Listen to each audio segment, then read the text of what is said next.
Kurt Bardella, contributor at the LA Times, Democratic strategist and former House Oversight Committee spokesperson for Republicans, and Luke Broadwater, congressional correspondent at the New York Times.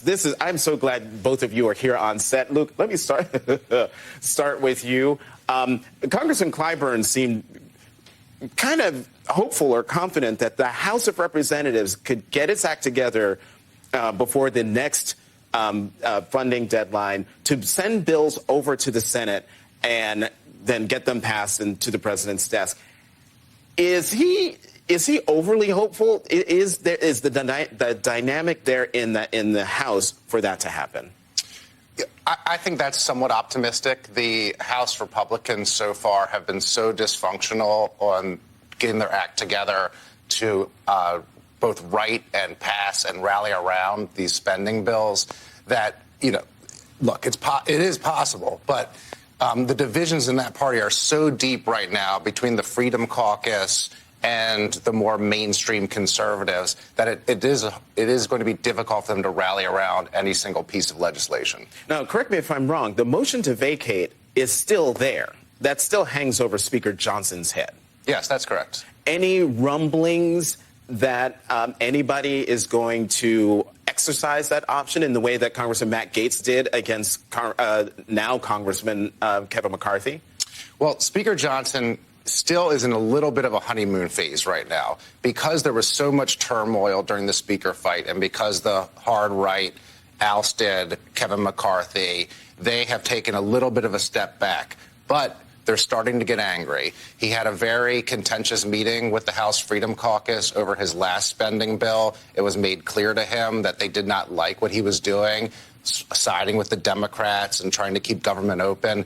And in some ways, he could be on thin ice if this continues into next year and he keeps governing in the way that Kevin McCarthy did. So, Kurt, the speaker's on thin ice. I mean, it's still a honeymoon phase, and it clearly Republicans don't hate him the way they hated former Speaker Kevin McCarthy. But is that thin ice going to crack on him? Yes, of course it is. I mean, first of all, the speaker is on thin ice might as well just be the ongoing theme song of the Speaker of the House under Republican rule. That's just never going to change as long as they keep this ridiculous and insane trigger of it just takes a handful of guys to say, we don't like what you're doing, you're out. Like, it just takes one with the motion to vacate. How that wasn't the first order of business of the new speaker to say, okay, if I'm going to take this terrible job, I'm changing that rule right now. Why would anyone accept this job under that condition of having a one-vote guy just saying, you know what, I don't like you, you're out? This is insane, and nothing has changed from when Kevin McCarthy was Speaker to where we are now in terms of the dynamics of the caucus when it comes to these shutdown showdowns. Mm-hmm. They feel the same way. They aren't happy with what just happened, passing this two-tiered approach. And let's be very clear here. They couldn't get the job done when it was just one deadline. Why does anyone think that they can do it when there's two? Right. I mean, laddered continuing resolution. Luke, I forgot to ask you about the dynamics in the Senate.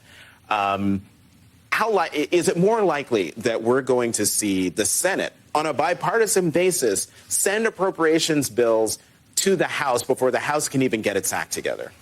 Right. Well, I mean, as Congressman Clyburn pointed out, constitutionally, how spending bills have to originate in the House. Right. So, but ultimately, the only things that can become law are the Senate bills. Really, you have a bipartisan negotiation over there. The president will sign ideas that originated in the Senate because they won't be so far to the right, they won't be so partisan. And so ultimately, whatever the House does, the Senate has to agree with, and that's going to be the thing that can ultimately pass. And that's what we saw with the two-tiered idea. The two-tiered idea originally had deep cuts associated with it. When the Senate said they wouldn't accept those, Speaker Johnson took them out. And so what the Senate wanted ultimately is the bill that passed. How likely do you think is it that the Senate ends up jamming the House? Because that's what we're really talking about. Is the Senate basically saying, y'all can't get your act together.